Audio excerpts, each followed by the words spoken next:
খুড়ো, দরজা খোলো, এক্ষুনি খোলো। এত রাতে কে? কি চাস? আমি কার্তিক। দরজা না খুললে আজ আমি ভেঙে ফেলবো। তোমাকে সত্যিটা বলতেই হবে। তোর তোর ইয়ে কি মূর্তি কার্তিক? হাতে দাগ কেন? তুই কি করবি? সত্যিটা বলবে কিনা বলো। শ্যামাকে আমার বাবা আর তোমরা মিলে তার কি করেছিলে? আমার মেয়ে আজ মরতে বসেছে। ওই আত্মা আমার মেয়ের শরীরেও ভর করেছে। এখন যদি সত্যি না বলো, তবে আমি আজ শ্মশানে যাওয়ার আগে তোমাকেও শেষ করে যাব। বলছি বলছি দানামা কার্তিক, আমি সব বলছি। বলো কি হয়েছিল, আর একটাও মিথ্যা কথা বলবে না। পাপ, মহাপাপ হয়েছিল। শ্যামা ছিল আমার ছোট ভাইয়ের বউ, আমার বিধবা ভাই বউ। আমি ওকে বোনের মতোই দেখতাম। ও খুব সুন্দরী ছিল বলে তোর বাবা, বিশু আর নিতাই ওদের নজর ছিল ওর উপর। এতে শ্যামা রাজি হয়নি, উল্টে সবাইকে অপমান করেছিল। তারপর ওরা কি করলো? তোর বাবা হরিপদ ছিল দলের নেতা, সেই রটিয়ে দিল শ্যামা নাকি ডাইনি। গ্রামের কয়েকটা বাচ্চা মারা যাওয়ার জন্য সবাই ওকেই দায়ী করলো। আমি মিনতি করেছিলাম তোর বাবার কাছে, কিন্তু ও শোনেনি। ওরা ঠিক করলো শ্যামাকে সতীদাহের নাম করে পুড়িয়ে মারবে। ওরা জোর করে শ্মশানে চিতা সাজালো। আমি আমি দূরে দাঁড়িয়ে শুধু দেখলাম। ভয়ে আমি একটাও কথা বলতে পারিনি। শ্যামা কত কাকুতি মিনতি করেছিল। তার ছোট্ট মেয়েটা আছে, ও না খেয়ে মরে যাবে। তারা যেন তাকে এই কঠোর শাস্তিটা না দেয়। আমার বাবা সেখানে ছিল? তোর বাবাই তো মূল পান্ডা ছিল। শ্যামাকে যখন চিতায় তোলা হলো, ও নামার অনেক চেষ্টা করছিল। তখন তোর বাবা, বিশু, নিতাই আর গদাই পাশ দিয়ে ওকে চেপে ধরে রেখেছিল আগুনের উপর। শ্যামা শ্যামা জ্যান্ত পুড়েছে রে কার্তিক, জ্যান্ত। আমি আমি আমার চোখের সামনে ওকে পুড়তে দেখেছি, আর আর প্রতিবাদ করতে পারিনি। সেই গ্লানিতে আজ ৩০ বছর ধরে ভুগছি। উহ ভগবান! আর ওর মেয়েটা?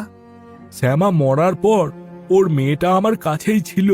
সে সারাক্ষণ শুধু মা মা করে কাঁদতো। খাওয়া দাওয়া সব বন্ধ করে দিয়েছিল। আর সেই ঘটনার ৩ দিনের মাথায় সেও আমি আমি কোনো মতে ওকে বাঁচাতে পারিনি।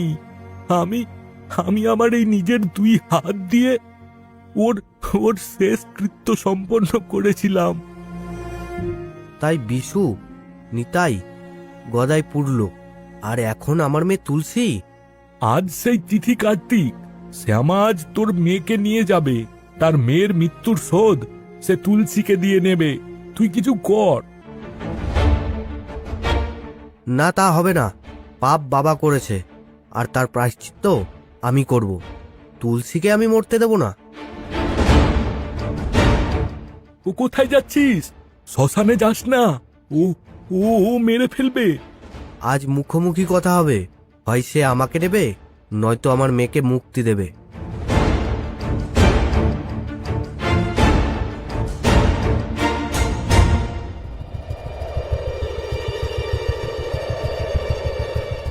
শ্মশান ঘাট। ঝড় শুরু হয়েছে। কার্তিক হাতে দাঁড়িয়ে শ্মশানের ঠিক মাঝখানে এসে দাঁড়ায়। শ্যামা, আমি এসেছি। হরিপদর ছেলে এসেছে। সামনে আয়, আমাকে নিয়ে যা। বাতাস হঠাৎ স্থির হয়ে যায়। শ্মশানের সব কালো ধোঁয়া একত্রিত হয়ে ধীরে ধীরে এক নারীর আকৃতি নেয়। মুখটা স্পষ্ট নয়, কিন্তু শরীরটা পোড়া। এসেছিস হরিপদর বেটা? অপেক্ষা করছিলাম তো। তোর এই আগমন প্রত্যাশিত ছিল। আমার মেয়েকে ছেড়ে দে। ও তো কোনো দোষ করেনি, ওর কোনো পাপ নেই। তোর রাগ তো আমার বাবার ওপর। দোষ? আমার মেয়েটা কি দোষ করেছিল? সেও তো দুধের শিশু ছিল। তোর বাপ আর তার বন্ধুরা যখন আমাকে পোড়াচ্ছিলিস। আমার মেয়েটা তখন ঝোপের আড়ালে দাঁড়িয়ে দাঁড়িয়ে দেখছিল। সে খিদে ধুকে ধুকে মরেছে। তোর মেয়েকেও আমি আমি এই একই কষ্ট দিয়ে মারবো।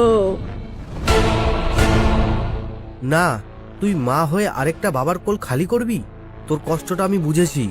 আমার বাবা রাক্ষস ছিল, পশু ছিল। আমি লজ্জিত, আমি ঘেন্না করি আমার বাবাকে। কিন্তু তুলসী, ও তো তোর মেয়ের মতোই ছোট।